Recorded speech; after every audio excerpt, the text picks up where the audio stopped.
One, two, three. That was out of the sync. Okay, let's do it again because this was horrible because of Boris. One, two, three. Okay, There this is better. This is better. What is this for? Like good karma or? Oh, it's for bad karma. No, it is. So this is. You remember when you watch some old movie? Okay, maybe don't say the movie, but they have this tool where they like say. Oh, they 1, cut, 2, 3 1, 2, cuts, 3, whatever. right? And that is. It used to be because that is how they used to synchronize the sounds. They do that from now as well. Yeah. I think they just show it for because now this is somewhat digital. It shows like which scene, which whatever. So they don't actually need it. I think it's just like a historical thing. But they're still They still do it. clapping. They're clapping, but it has no function. I just saw the video recently of some film set, and and they were using this, let's name it clapper, but beforehand or back in the days, the clap was really loud, like, and here it was some little plastic thingy, and it was like nothing. Yeah, so That's so that's the thing. Is, I don't think it's being used.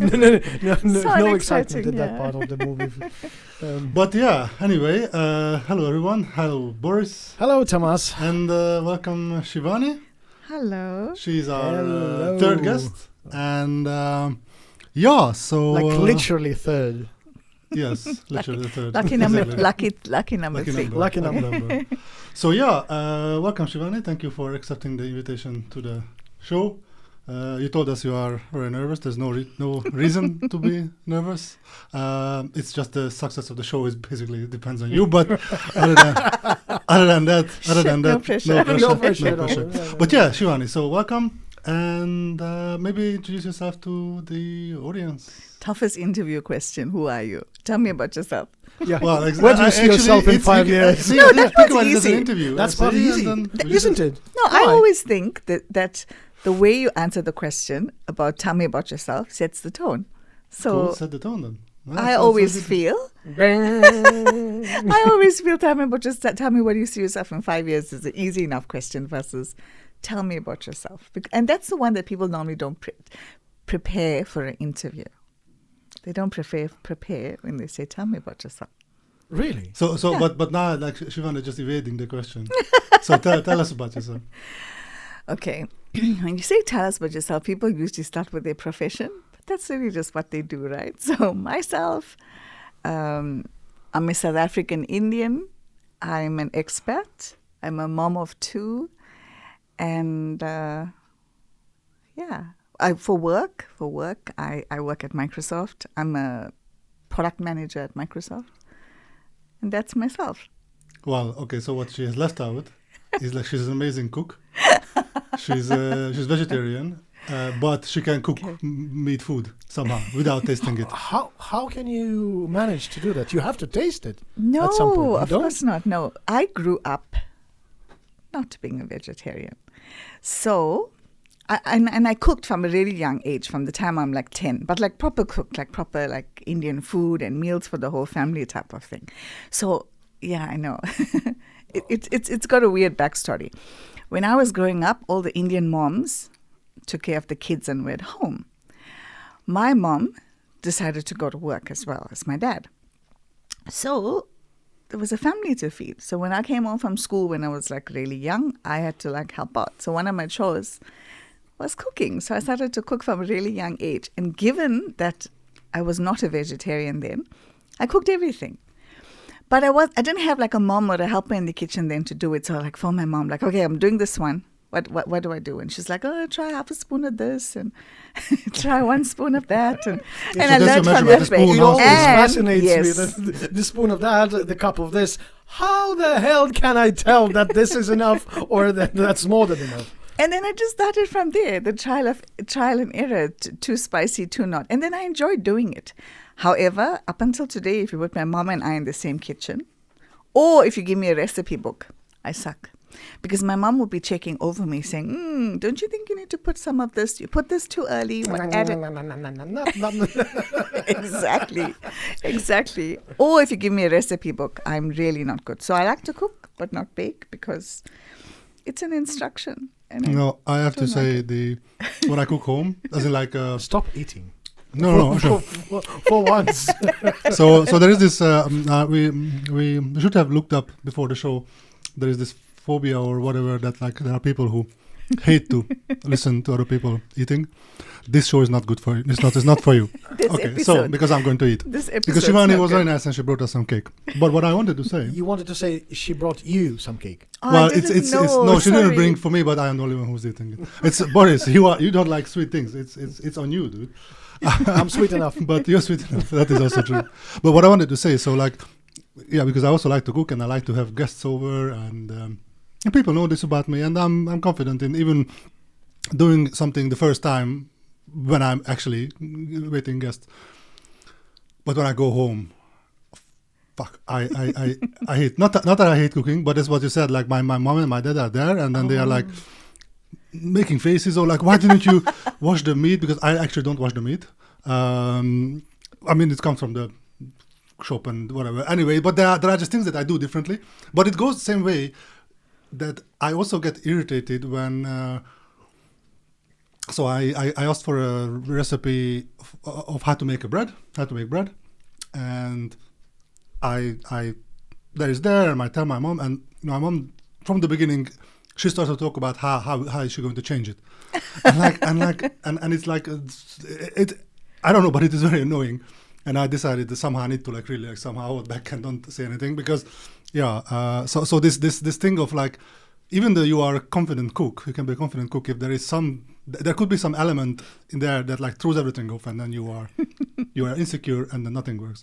Then it's not your it's not your pot of food anymore, right? Yeah. I wonder if Gordon's Ramsay mum coming to his kitchen, is she making her faces there? I wonder if like, Gordon, for heaven's sake! Well, I wonder if Gordon is she afraid of his son? Yes. Or is he afraid of her? Or maybe he's just an orphan. Wow. There's always a dark element in the show. I mean, in the spectrum. And now I'm eating and speaking. Bon appetit, once again. Okay. And So you're an amazing cook. But one thing I wanted to ask about the cooking. So in India, obviously they're not eating beef at all. But in South Africa, beef is a huge thing. Huge. It's like the thing. There's good meat in South Africa. Oh. It's really good meat, yeah. I have no doubt about it. But you have been preparing and eating all sort of meats. Yes. No, not all sorts of meats. All. I don't eat pork. I never ate pork and beef. So only chicken. People still keep the Chicken, religious rules and whatever Religious rules. Okay, rules, cool. yeah. That's why I'm asking. Yeah. So we used to eat lamb and fish, all seafood at least, lamb and seafood and chicken. Yeah. That's why there's so much lamb and so readily available, like lamb meat in South Africa. It's still more expensive than the chicken, but it's still better priced than here because of this, because of the Indian religion, also because of the Muslim religion, I believe. No, Muslims eat beef. Okay. It has to all be. They don't halal. use the pork. Okay. They don't eat pork, okay. but it also has to be halal. but especially in Durban, where I stayed, where that is as far as I know, that is the largest Indian population outside of India, actually. It used to be. I think now it's like Canada. Is it? Yeah. But because of that, there's like the lamb section is the same size as the beef section and as the pork section. Whilst here, if you want to get lamb, there is some, but not that much because it's expensive. Same as in Hungary, lamb is like maybe on like on a Sunday or on like some holiday or whatever. And it's like But can I tell you, in geography in school, we learned that that's not the reason about the farming. We learned that it's because of the climate. I mean, so that's why it's not that much here. That's why it's not that much I guess here. it also Because probably the makes sheep, sense, the sheep farming needs certain type of climate, and also, apparently, the feet of the sheep, it rots if it's in a lot of water. So it needs a super dry climate. But the sheeps and lambs in Sheep UK, and lamb. for instance, it's not the driest place. Climate, true. I don't know about that, but I'm just saying what Anyway, I like in that little geography. fact. And it's actually quite huge part of the farming there. Lamb, yeah. That is I was in Isle of Man, and that is like basically it's rain, and when it doesn't rain, it still rains. So it's always raining, and the greenest pastures, and there is just sheep. And then what people do there is the sheep owners, they just let the sheep go on the land, and the sheep's mix with other sheep. So like not like it's like this is my land and this is my. They just let all of them out there, and they're there for the year, or I don't know, for the summer or whatever it is. And when it's time to go home, then all the sheep goes back where they belong. But yeah, so and Isle of Man is just super wet. True, so that can't be but there's a lot of green thing there though. So I always thought it's humidity more. there is about 300%. It's like it's crazy. Water is more watery there. Than No, I mean in it's the rest of the world. even like the flights, they are like unreliable. It's common that like, oh, there was a plane, but now because of the weather conditions they just can't land, so we're canceling it. So it's very. But yeah, so I want to tell you one more thing about the lamb. About South African lamb. It's what I actually learned this week, and I thought it was very interesting. On the South African expat group, they were talking about the scarcity of good quality lamb overseas out of SA. And they said apparently Karoo lamb is excellent. South African Karoo lamb in the Karoo desert. Karoo is it's an area like it's a desert, because we got certain type of bushes which have a lot of herbs on it. And apparently the sheep there eat all the karoo bushes, eat from the bushes and the trees and the karoo, which are very fragrant. And that's why apparently karoo lamb is best and tastiest lamb, and they can't find it anywhere else. Okay, I know there is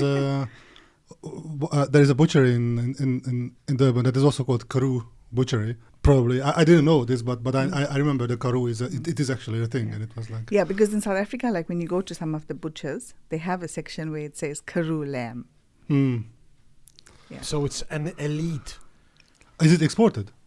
Actually, so No, you as South Africans, can you get South African lamb outside of the South Africa? Is it exported and? I haven't seen it because I guess the demand in South Africa itself for lamb is so high. So the karoo is a desert in South Africa. You can't get biltong here, and you are expecting. You can. Not in Estonia, but there are. Exactly, that's what I'm saying. But in Europe, so there are South African online shops that they have a lot of stuff. But South Africans make biltong. But you're right, you can't buy. But you can buy beef jerkies and all those things. But one guy, you both know him. We used to work together. He's from South Africa also, and he was making his own biltong. Yeah. I don't know if he still does that, but it was quite genuine in a sense that I mean I tried both South African born and the local ones, and although I don't think that the quality of beef was the same as in South African. South African was probably it's a bit more. I don't know how to say it more. Beefy. I don't know. But so plug. Oh, nice, nice. It's supposed to be my joke, but well done, Boris. You're learning. Okay, so the show is called "It Makes Me Smile." So now this is the time that we all say what made us smile. So we'll show you how it's done, Shivani, Okay. and then you also say as well. But Boris, Go for it. what made you smile this week? This week, I can tell you what made me smile today in the morning. Numbers. That is very private matter. Numbers. Specific number on the thermometer. 69. Oh, was it 69? No, it was just 6. It was +6. I was so fed up with the weather. So +6 is something new in this year. I see what you mean. I've seen -20, but I haven't seen +6 this year yet. And this made me not smile. I was like a little girl clapping around, dancing and doing some chords, like in the Disney movies, you know. And the birds were flying over, sitting and shitting over me, and I've been singing and dancing and dancing and singing. Like a little Willy Wonka, also a very good. Willy Wonka.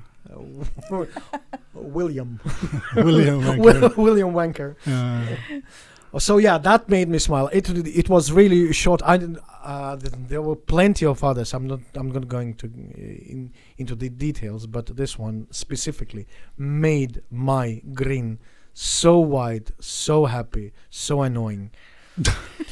So Yeah, Boris was an annoying little bitch this whole week. I am like that. This is my nature.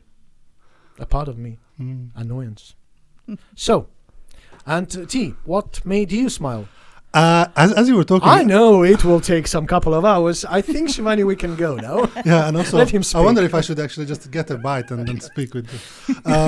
So as you were talking, I was thinking, and I actually almost had nothing that I could think of, like put my finger on what made me smile. But actually, there is something. So what kind of made me smile is I don't know what was.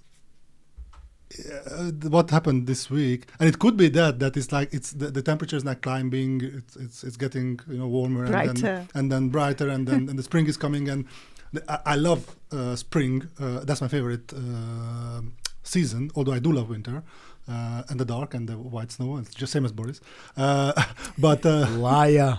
But I was in a super good, like upbeat, like cheerful mood.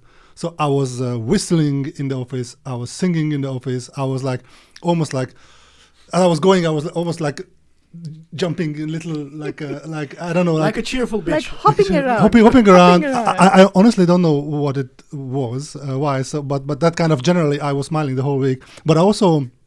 I'm having what he's having, please. What? I'm having some. I did some eclairs. High amount of sugar. Yes.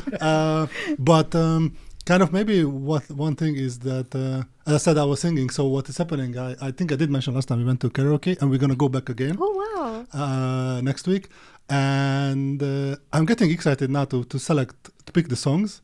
And I'm now singing in the car on going home. I actually heard you both singing while you were setting up. I don't know if you're aware about it, but I was going to comment.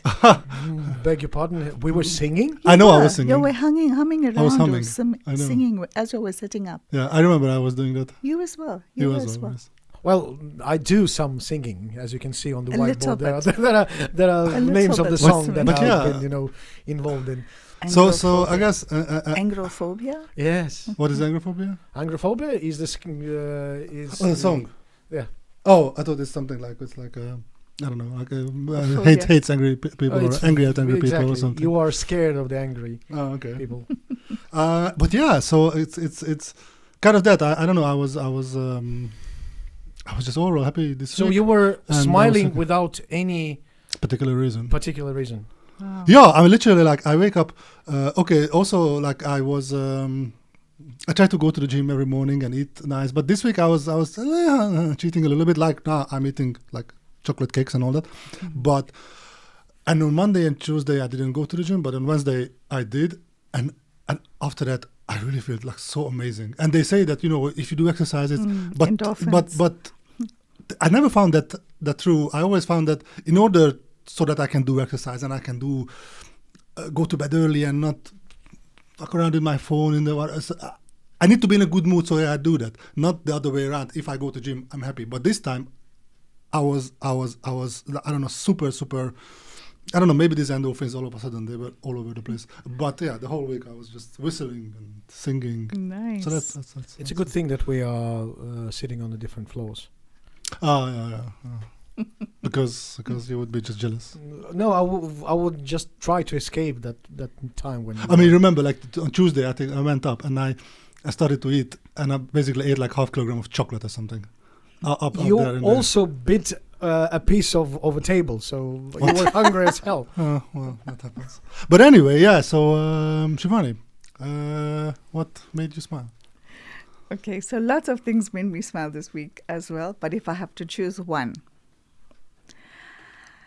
I parked in reverse in a parking bay. And that may seem ridiculous, but sounds amazing. No, I'm notoriously bad at parking. My family often laughs at me about the way I drive. I used to be a reckless driver. Now because the speed limit is so reduced in Estonia. I drive like a granny, and when it's dark, I can't see. I wear glasses while driving. So this week, I decided to park in reverse, and I did it. I even did it like one shot, like without like trying to park and then go back. Did you use the cameras? Forward. No, I don't have cameras in my car. Do It's you not as fancy as yours. Boris, do you have cameras in your car? I do. Okay, I don't have cameras in my car. I So never use can them. you see? I was like so impressed with myself, so and then like the then- kids came home and like, who's here? I'm like, why would someone be here? They were like, the car is parked in reverse. I'm like, I did it. And then the next morning they went down and were like, it's even really straight. Well, it's an accomplishment. To me, it really was. I mean, that is the only way, really, to park. I do agree with you. I do agree. I do not understand people who are actually parking their cars like noses in. Yeah. I do not understand it because, yes, you may. Those are subhuman. Those are beneath us. Nah, Shivani That's is the with way us. I always. No, but it is not so anymore. difficult to actually start driving afterwards because you have That's to. the thing. You will have to be so cautious not to hit anyone.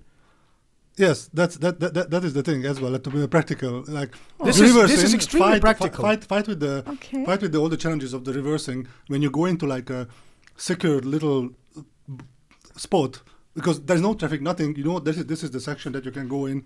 That's all you need to do. And when you need to come out and you need to check for cars and you need to check for pedestrians and bicycle riders or whatever, I never then you thought come of it out in of that that and way. you just see. The only time when I actually sometimes don't reverse in is when you go shopping and you know you need to have access to the rear. Yeah, but Yeah. you do But that again, it's practical intentionally. reasons. You So do that that's the thing. intentionally.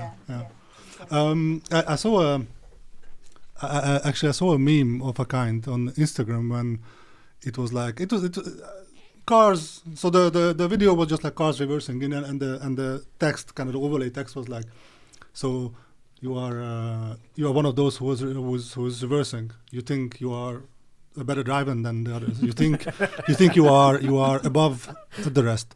You think you have some special skills that others don't. You think you deserve more. You think you are like really at the top of the food chain. Well, you are right. and yeah. Oh wow! But well done. Congratulations. Thank So you. are you going to continue with this habit, or I have you done to. it? I have to. I have Yes, to. welcome to the Parking world of elite. wonders, where everything is possible. Okay. Reverse parking is the Practical. first step.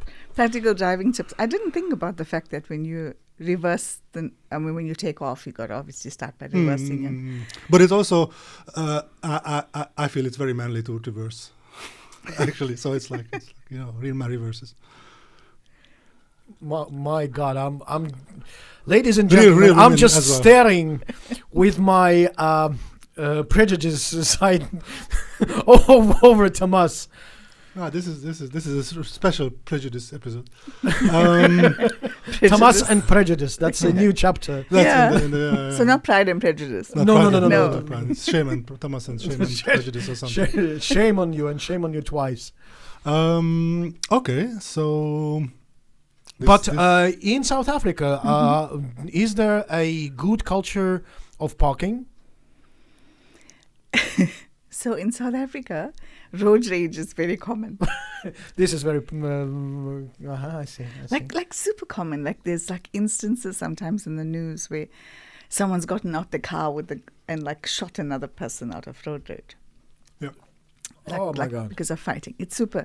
We drive super fast. We speed a lot. We don't use our indicators when turning. We I was use, a BMW driver. yeah. So like terrible. And parking, we fight for parking. So yeah. So like the instant example you used about being in the shopping mall and parking in reverse, and that's like not a thing. If you get a parking spot at a prominent shopping mall, you got to take it as fast as Fucking bold possible. for it. Yeah, because somebody else, if you're taking your time to go into that parking bay, someone else is just gonna So God. beat you. what I did once, I was in, and that was a dick move, and I actually I undid it. But so I was in Springfield, the macro. So you go in, and as you go in, left and right there are already the parking spots. But obviously there is a little pedestrian thing with a curb and between you and those parking spots. And there was one that was empty, and I saw someone from the parking spot. They want to come in. I know I still had to go in and go around and come back. But because I had a Bucky, and Bucky in Estonian or in English it's a pickup truck, so I had a Hilux with raised things and big wheels. So I thought like, fuck it, I don't need to go around. I would just go over the curb and the pedestrian thing, and I went in. And the guy came, and as the other one, and he looked at me, and I actually felt ashamed because that was really a fucking big dick move. So I went out and I let him take the stuff. But yeah, things like this. It's a nice guys like myself even also gets so tempted to. You actually let him. Yeah. I went in, I did the dick move, and then I felt ashamed, and I left it, and he could take it. Oh my God! You earned So one gold chocolate medal. Then. I was all the South Africans that I picked up. It came out, but then the decent European. Then the real won. Thomas The real turned Thomas, up. Yeah, the real Thomas turned up. Yeah, exactly. Will the real Thomas stand up? Well, we'll stand up. Oh, nice. Because I don't recall any occasions where in Estonia I've seen or did something like that. No, never. No, that was extreme. Which one? What I did, or in general? What No, you In general, general, yes, in someone general, stealing a because parking. I know Oh, that, yeah. that every time when there is a line of the cars who wants to park, the first one. Or a line anywhere. Yes. No, it doesn't happen where I come from. No. You go to the front of the line and So see who you know. South African English does not have word queue or the line. It's all always It does. It's in a word. It's fuck you. with exclamation. In South Africa, rules are a little bit disregarded. So we have the queue, but no one follows it. So the other thing in South Africa that doesn't help with the driving ethic is the taxis. Mm-hmm. And when we say taxis, we don't mean these like a sedan with a taxi. Taxis are specifically these minibuses, like usually very often Toyota Hilux. So that's it just so happens, and those are cheap taxis that bring in people from usually the rural and poorer areas. They come into town to work, and so usually those are 7-seaters. That means it's usually 14 people sits in there, and the drivers are on commission, and then the more round the trips they make, the more money they get, and they are super aggressive and super like literally they disregard anything, even the direction of the traffic. They will happily go on the other direction of the highway ramp just to get wherever they want to get. And so that's the other thing. And then that's where the road rage also partially maybe comes in, because that's you think that it has been like this forever, but I can just imagine that like someone wants to be decent, and then you see this, and then you'll just say, oh, fuck it, if no one does it, then why would I do it?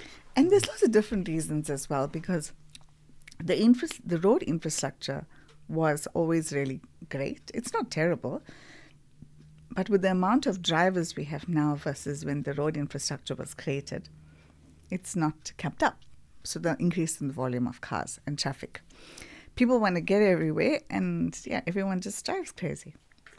So you're going to speed, you're not going to follow rules, you want to get to a place faster, and there's too many vehicles. But, Shivani, when did you get your driving license? When I was 20. 20. So what was your first experience when you were in let's say in wilderness? Because when you are in the driving school, you are obviously it's like I felt myself like a circus monkey. You are a circus You are trained to pass the exam. Yes, you train to pass the exam. You have no idea about true situation. Yes. And then you start learning. So when you got your driving license at 20, with all this amount of amazing features that coming along, how did you manage? Okay, mine is a funny story. I grew up in Durban. It's like one of the third biggest cities in South Africa. And I got my driver's license then, and I was like my last year in campus. A few months later, got a job, moved to the big city, big in the sense of largest population. So super, super dense in the big city in Johannesburg. When I moved to Johannesburg, after a few months, I had to start driving. Now, because of the dense population there, that is when people are the most fastest, furious, craziest drivers. So that's where I actually learned to drive. So first, drove in the driving school, got the driver's license, did not drive almost at all with my father's car in Durban. Moved to the big city a few months later, had to drive to get around because we don't have public transport. Well, we do, but it's the minibus taxis and it's not very safe, so we have to drive. So I had to get a car and drive, and I learned in the big city, and boy, was it crazy. But yeah, you just have to do it. So actually, what I did is I used to wake up at like 6 a.m. and I used to drive to work super early before the traffic congestion started. So until I got confident. Yeah, I mean, driving home was still really scary at 4 p.m. in Johannesburg traffic from the CBD, and that was the driving experience. Practice really early. Just imagine if people in South Africa would not be driving only cars, but using helicopters, all of them. It's like I think it would be like 3D a crash everywhere. No, that would be insane. Okay, so Shivani, I believe you prepared with some questions to us. I do believe this because I did ask you to do that. So did you? So yeah, I'm so surprised. Yeah, Tamas is always prepared. Okay, so I asked my kids. It's like, hey, my friends invited me to a podcast. Super not interesting person. Give me some topics here. What are some cool things to talk about? My 15-year-old son obviously had, you talk? What are you going to talk about? No, nothing. Went away. Mom is going to be mute all the Yeah. My daughter said, hey, I'm going to go into a podcast. And she's like, wow, that's so cool. Have you ever? I said, I've done these type of things before. She said, really? And there goes the shock again. Life before children. Anyway. What do you mean? You would be on a podcast? Well, interviews. Oh, okay. Interviews and presentations. Okay, cool. And yeah, we used to do a number of them back in the day. But that used to be with video and all the rest. Yeah, but like, it felt like that. But anyway, so we couldn't find a topic. So randomly, when we were having another dinner conversation last night, a question came up. And I thought, these are the questions I'm going to ask. But this is I'm a bit nervous, to be honest. No, it's not. Because we are the one who put the question. It's so easy actually to ask the questions rather than answer them. No. It was just coming up with the topic, okay? And I sat there and thought, is this going to be interesting enough? This is probably too boring, too formal. But I know that you're interesting people with great opinions, so I'm going to ask it anyway. So my question is based on this, and let it flow from there. What do you think is the greatest invention ever? Toothpicks. Toothpicks. It's Why? pretty. Why toothpicks? It's so fucking practical. It's like, it's amazing and it helps. It's amazing. I love that's one of the. But yeah, that's. I've been thinking about toothpicks for a long time. Still use. Okay. You could still use toothpick. Okay, it's so funny because when I come to my greatest invention, it could be used as a replacement for the toothpick. In fact, it is used for the replacement of toothpick. What, where the toothbrush? No. Okay. Is it an invention that you don't want to speak about, or it's? So I think fire. I actually said flint or matchsticks. In my opinion, is a great invention, because yes, the invention of fire by whatever cavemen, ancient men, etc., was essentially by accident. So you can't say it was a purposeful invention. But matchstick and starting fires, because of the usefulness of it, is what I thought. So if you ask me, I always say it's not anything fancy it may seem, but a matchstick or flint, the ability to start a fire, I feel. Fair enough. And going with back what to you basics, said for toothpick. So if we didn't have toothpicks at home, we'll typically use a piece of matchstick as a toothpick, right? Well, Yeah. yes. So that's the thing. You can use a piece of match stick. You can use any kind of what is it? What is the English word? When you kind of split, like if you have anything wood, you can just kind of split a little Yes. along. You can look at the layers or whatever it's called of the wood. You can see where it goes, where it would break and whatever, and then along that you can cut a little something, and it can be very, A very little creative. splint. Little splint, yeah. Okay. Boris? Boris, what do you wheel. think? A wheel, yeah. Well, I think this is the groundbreaking. It's actually pretty easy in the ground. It makes it going pretty yes. easy on the yeah. ground. Before they were using squares, it was really It's even difficult. more to- groundbreaking. Yeah. Literally. But then somebody has invented the wheel, and people are like, oh, this is more convenient. No, actually, wheel. If you think about it, in the nature there is no such thing as perfect round shape.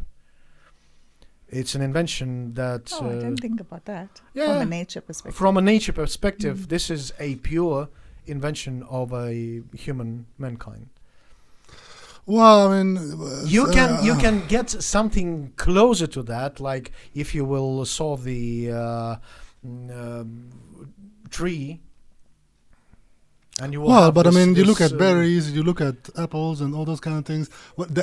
I know they're what a you mean. Perfect circle. Yeah, but that's just it is an artificial, obviously, like human construct. But those are just like very strict constraints to make a perfect circle with a certain radius everywhere in 3 dimension. But like spherical objects, we have seen spherical. You can see spherical objects. But okay. Well, let's put it that way. Animals are not using anything similar to wheels For transportation. for transportation. Yeah. And They're the using invention only. of it. There is a spider that turns itself into a wheel. Really? Yeah. So there's a spider like on a Oh, desert or yes. whatever. When like if he wants to go fast, he just starts going, and eventually he does cartwheels on its 8 legs, and it starts rolling down as if itself was a wheel. He just slipped and fell. I mean, it's probably everybody is assuming, oh, he's going fast. no. I mean, it's He found a way to beat it's the traffic. probably that's how it's kind of how how the evolution works. But yeah, there's this interesting. There's this spider that does this. It does a cartwheel. It goes down the hill. I think in the desert, very very fast. Also, dung beetles. They do the they Dung roll the beetles, yes, that's what they do. They collect. Also, ants do that, right? They collect their food they gather it and they put it into in a big roll in a big like a bag. ball, Yeah. and then they roll it. So dung beetles invented And the dung wheel. beetles definitely do it. Yeah. Okay. So Humiliate me, You are humiliate beaten. me. no. Beaten, yes. No, because I thought it was such an interesting thing, as you said, about in nature, because so much is copied from it, right? So many great inventions are copied from things we see in nature. Of course. Yeah. Where do we else can get our inspiration? True. And what would be the greatest future invention? What do you think would be amazing to invent? Obviously, yeah. So to realize, I mean, to invent. I'm not asking now to find something out that you haven't thought of before. But what do you think would be amazing if someone actually figured it out? You mean what future? Would be, invention? yeah. If it was, it's we talk, like things like time travel, these kind of things. So what would be the The absolutely Time top, travel. the top, which will kill everything that we know now, is portals. So you so time mean travel. teleporting? So teleporting. teleporting, exactly. Teleporting. fuck you, that's what I wanted to say as well. Because then you don't need cars, you don't need planes, you don't need trains, you don't need anything, because you just literally step in, step out, and that's all. Well, I even thought further, like you don't even need to go to the toilet anymore. There could be a mini teleport in your ass, and it just teleports into the toilet. You have to. No, I have been thinking about this. Not just this, Please but like tune your plug the a bit more. the teleport. It's not just it's not just it's not just like taking you from A to B. It's like anything from anywhere. So like you can say, I don't need a car to go to shopping, but you also don't need to necessarily go to shopping, because then that thing can just come to you because you don't need to go out. But I also wanted to say teleportation. Actually, that's Shivani, what do you think? Can't we use... Okay, so the next thing is that I was going to say, what world events have influenced... Okay, world events in general have influenced a lot of groundbreaking inventions, right? So some of them, I was going to ask you, what do you think about those? But if we look at space exploration and wormhole theory, why can't... It is totally possible that in the future, things we learn from wormholes can influence inventions such as teleportation. But I think we're light years I'm away. nodding. I think we're light years away. Wow, from very, it. very, very, very good. I'm being so funny this afternoon. very. I hear great jokes. It's very deep, like a wormhole. Yeah. Just, are we so much to sing? Stop reading my text, please. But that's a good one. So what I mean, what events were like triggered? I'm sure you guys watched Oppenheimer recently. I actually have not. I only watched Barbie. I've seen it. I've not seen No, Oppenheimer it's a yet. good movie. It is a good movie. Good acting. I know. It's a I good movie. should. But It's probably. Do you know what it's about? yeah, it's about this girl. She goes to the real world. Yes. And then she goes and Yes. it's Barbie. This movie will most probably harvest all the possible Oscars. Has it Oscar already been? No, it No, will not be yet, in next the month. beginning of March, okay. I think. But I haven't. I know it's about the creation of the atomic bomb. Atomic bomb. Mm.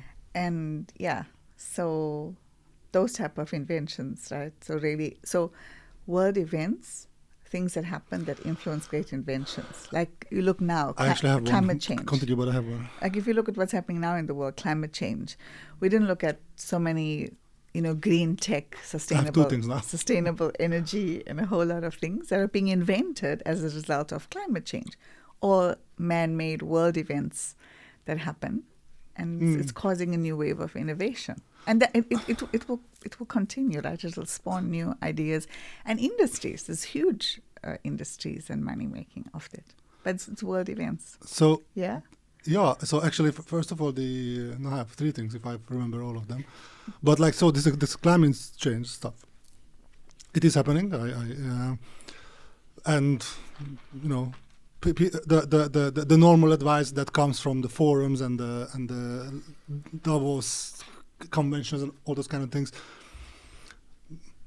politicians don't give a shit, really. So those things are not really going to change things. It is going to be probably some radical inventions, and it's these situations do put humankind into a state where you just have to think outside of the box and then or outside of the wormhole, and come up with something. And I was just recently reading that someone is toying with the idea of creating you can think of it as it's a massive umbrella, but like a space scale umbrella that would be between the Earth and the Sun, and it would only cover not like it would like cover the Sun from us, but it would cover 1 or 2%, something, and that could result in a temperature drop of 0.3 or whatever. Yeah. So like these extreme things that now, because we don't have time, but time we also have. So we can work on large projects, and I don't know, space projects take like 5, 10, 15 years to kind of complete. This James Webb telescope. That's also that was also a super long time. So what I'm saying is like it's crazy to see that now humans thinking of actually putting something like that out there. The other thing, shit, I forgot. Oh no, and the other event that I think brought along, or at least sped up the development of something I believe truly amazing, and I think that is going to be like so beneficial for the for humankind, is the mRNA based vaccines. Right. So COVID was here. Yes. There were already The spike vaccines. Yeah.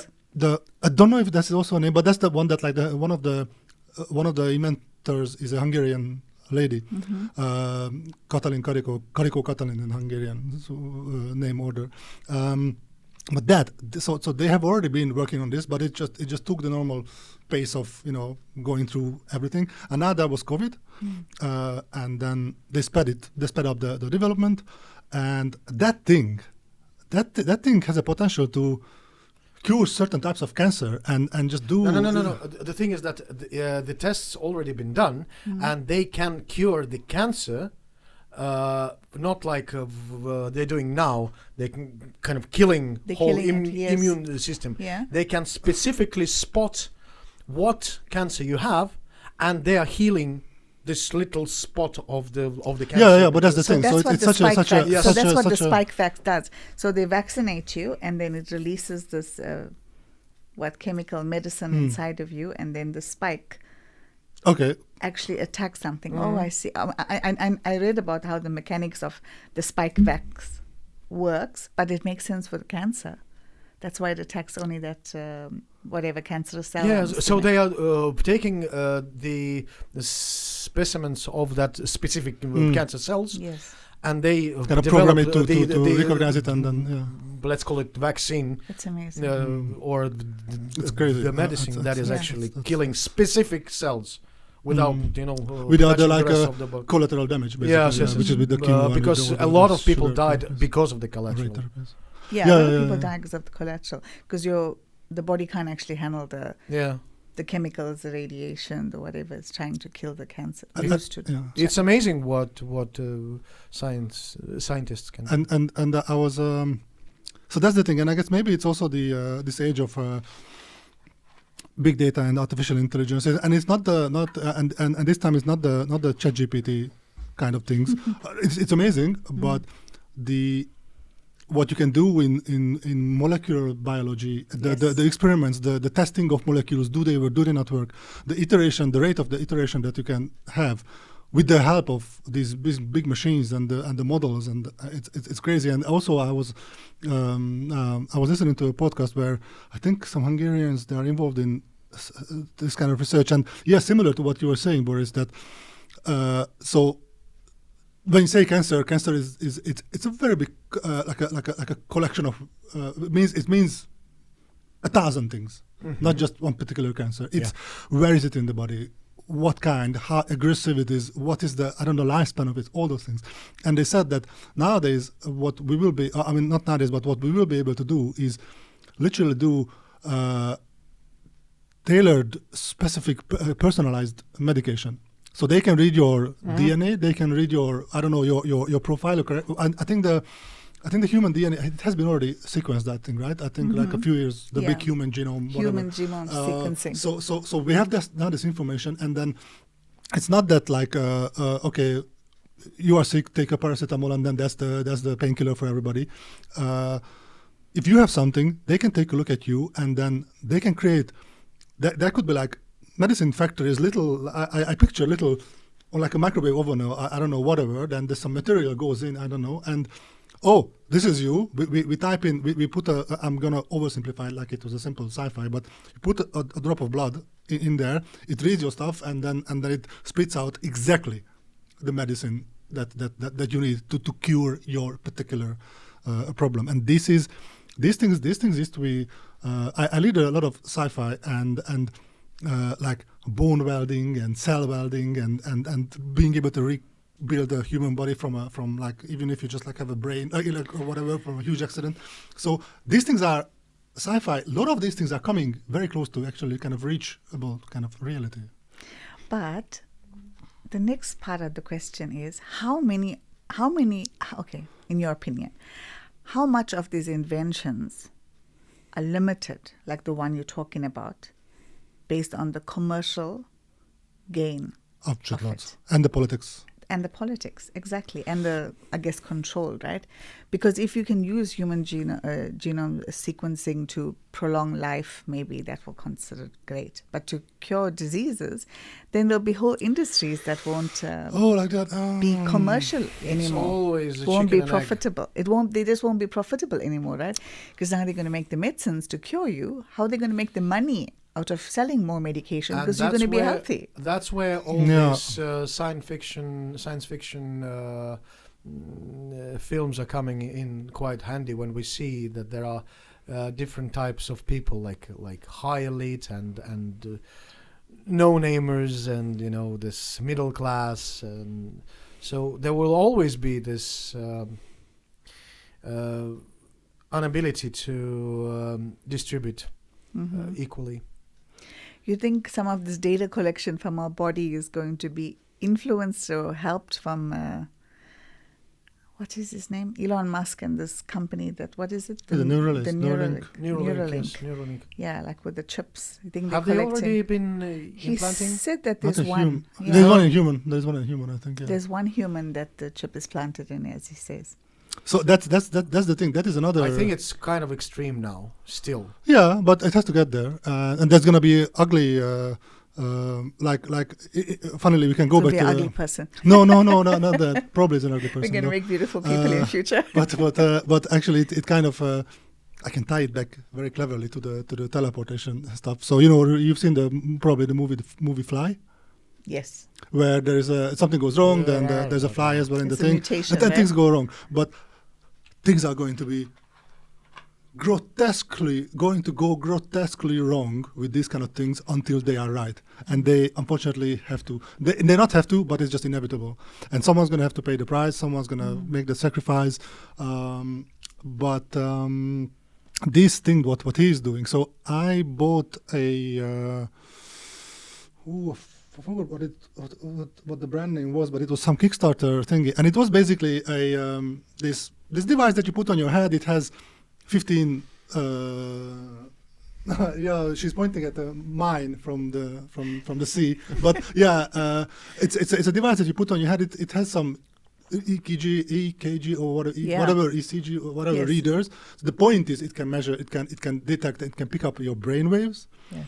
And the idea is that it is connected. It can translate it into kind of program, into signals. Machine reading. And then in theory, you should be able to, if you concentrate. So how the setup was that you look at there was a application that came with it, and let's say you look at a cube that is floating in the air, and if you think about that shrinking, then they can train that thing that I think about shrinking.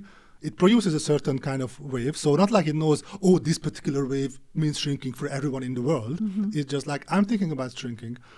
So this is the wave that comes out of your head. And then, therefore, next time you do the same thing, I can now shrink the whatever. So there's a training. Training the algorithm. Yeah, I never got good at it. It was frustrating as fuck. But the thing is that, and the Neuralink, and I know there are other medical things that are already that, like, I think paralyzed people can or actually amputated people, they can attach a hand, and that can be controlled by their thoughts in this manner. So it's a typical sci-fi thing where there is augmentation. So there's something, usually it's pictured as a little bean-sized something behind your ear or whatever. If you put augmentation into your, it just kind of little needles or whatever go into your brain. There's a connection. All of a sudden, you are connected to this vast network of information. So again, sci-fi is coming to our doorstep, basically. It is. It's I always amazing. thought, when young people talk about doomsday conspiracies and they ask the question, how do you think the world's going to end? And I used to say, and now it's so close to realization, that man will have such good inventions and technology that it will be the creation of our technology that will lead to the world ending. Very likely. I mean, how close we were from that when we unleashed the nuclear weapon. Definitely. Then any kind of biological weapon, or so it can be the end of us, of what we do. Yeah, unfortunately, there are plenty of other weapons that are more deadly than nuclear. Exactly. Nuclear So is already like a yesterday's thing. There are such chemical weaponry that are biowarfare, chemical warfare. Yeah. Yes, that can be released. In very optimistic way how to conclude the talking. The gloomy the part of the Started with inventions and ending up so with we Tuesday. are, we are honest. We talk Tuesday. about everything. We don't hide anything. No. But Thomas haven't finished his cake. Yeah, so I actually, you're right. I owe the audience with some talking and eating at the same time. I will do it soon. But yeah, so maybe let's just wrap this up with a set of rapid fire questions for Shivani. I have one right here, so I will start it, and then you can prepare in the meantime, Boris. So, this is actually quite appropriate, because what would you do if you made the rules at home? I guess you kind of are making the rules at home. So what you need to know, I think, as far as I know, these were questions that were asked from children. Oh, cute. But anyway, say, what would you do if you made the rules at home? Everyone gets to have a turn in making dinner. Oh, okay. Okay, cool. May I go go. next? Okay. What is the chore you like doing the least? Oh, gosh. Ironing. Really? No, Oh, mopping. also No, it's mopping. It's mopping the floors. Don't you have this amazing robot I that does it? don't, but I'm going to buy one. Yeah, you see? Well, that doesn't mop. You get That the sweeps. robot. No, Yeah. you've got There's the mopping robot robot now. vacuums Of that course. mop. Yeah. That's Okay, the I only just got the robo vacuum. vacuum I'm Do not going. use. That's the only robo vacuum I'm going to buy. The Oh, one the that one that's also mop. mops. Oh, okay. Fair enough. Okay. Next one from me. What was the ickiest thing you've ever eaten? I think it's okay. Ickiest has been mpani worms. I've had that. Right, we had mpani worms. So in South Africa, mpani worms are a delicacy. It's a little short, fat worm, right? I think. Really fat, short and fat. And yeah, so if you go to like a really fancy restaurant, something offered on the menu is mpani worms. I had to do it. So yeah, You had to do it. Wormhole. I had to. How can you not? Like, cannot. Like Because easily. you're there. No, thank you. This is before I was vegetarian. I tried mpani worms. In fact, there's a cool restaurant in Johannesburg. It's called the Carnivore. And in the Carnivore, you can go there and have a lot of type of grilled meat, a different type of game. So everything from, I know frog legs are common and snails, Ooh, but nice. things like crocodile, and yes, I've had crocodile, tastes just like chicken. Me too, yeah. It's nice. And like all type of game meat is there. It's called Carnivore. So it's I pretty cool. don't know why it rings a bell. I might have been to that place in Joburg. But anyway, okay, cool. Mpani worms. Okay, cool. The question from my side would be, would you rather have a ghost or a monster in your closet? This is very important question. Is it a leading question? Yes. Okay. People are waiting for the ghost. expertise answer. So So ghost It's or a- a monster? a long-winded answer, but the short answer, I'm going to say ghost because it is actually there. Okay. It's a fact. I mean, there's spirits that roam. Oh, and I'm There's very sorry that the spirits that time is up roam. because this is... This is To be hot- continued. hot topic. We're going to do a follow-up. So there's spirits that roam, and the ghosts are there. It's there. Okay, so no So monsters. you would rather have ghosts? You do not believe in the Monsters Academy? And the Kowalski with one eye. But how many of those ghosts are actually monsters? I don't know. So I think the ghosts are the monsters. I think the ghosts are the. So you are like the merging the ilk- question into one answer. Yeah. I'm a very out the box. I'm very think out the box person. So seriously, but I do think the ghosts are the bad spirits. In other words, they are monsters. They never went to rest in a peaceful way, so that's why there's spirits lurking. That's what I believe ghosts are. So the ghosts are the monsters. Okay. We unfortunately have to move on, but... Okay. If you open the store, what would you sell? Gosh. I want to sell something cool, but like I'm thinking of my mom's answer, which is going to be, go and sell bunny chows. Ooh. Okay, this is going to have to cut out because at some point I want to sell bunny chows here. I don't want anyone else to steal the Really? idea. I mean, that would be nice. That'll be good. Bunny chows. Um, It's not real bunnies. Do you know what bunny chow It's is? not bunny No, I rabbits. don't know. Okay, You Shivani, guys are maybe let's speaking explain. some South African. So bunny chow is a very South African thing. It is a meal that was developed during apartheid because like black people couldn't come into the Indian restaurants and buy food. So Indian shopkeepers just take a piece of bread, like half a loaf of bread. We talk about this square bread, which here we only get sliced, and I actually couldn't find a whole bread here. But did you? Yeah. Oh, okay. So you have to tell me. But so it is a square. It's a square bread. Okay. Yeah. Yeah. So a square bread. So bread baked in a loaf pan. It looks like a loaf of bread. So half of the loaf of bread, you hollow out the inside and you put delicious spicy curry inside it. So then you put the top of the bread back, so it looks like a little box of like bread. A food carrying. Yes, it's like a bread carrying container, and it's called a bani chow. And you can eat with hands as well, so it's also practical that you don't need utensils. Curry, this is something that I'm not going to. Yeah, Boris doesn't agree with me. And curry. Indian food is too Really? separate. Oh yeah. But Me I feeling cook really bad. non-Indian. I cook non-spicy Indian food. Will he still not be able to eat Your it? biryani was did have some spice. Good. I mean, probably from the masala, so it wasn't super chili. Okay. Thing, but yeah. One last question from my side would be: how would you describe your family? My family. Yes. Oh, my family is a very happy family. That's it. Good. I think that's Good. amazing. That's good. You managed to bring it back from the gutter, not the gutter, from the monsters. From the monsters and the nuclear war. Yeah. Okay, cool. I think. I also think. Okay, that's a mistake. You shouldn't think. And but stop reading my text. Yeah, but yeah, Shivani, thank you very much. This was Thanks, great. I hope you guys. felt good. It felt good just to talk to you. Good. Thank you, Boris. Thank you, Thomas. Thank you, Shivani. It was amazing. Cool. Bye. Thank you. Cheers. Bye.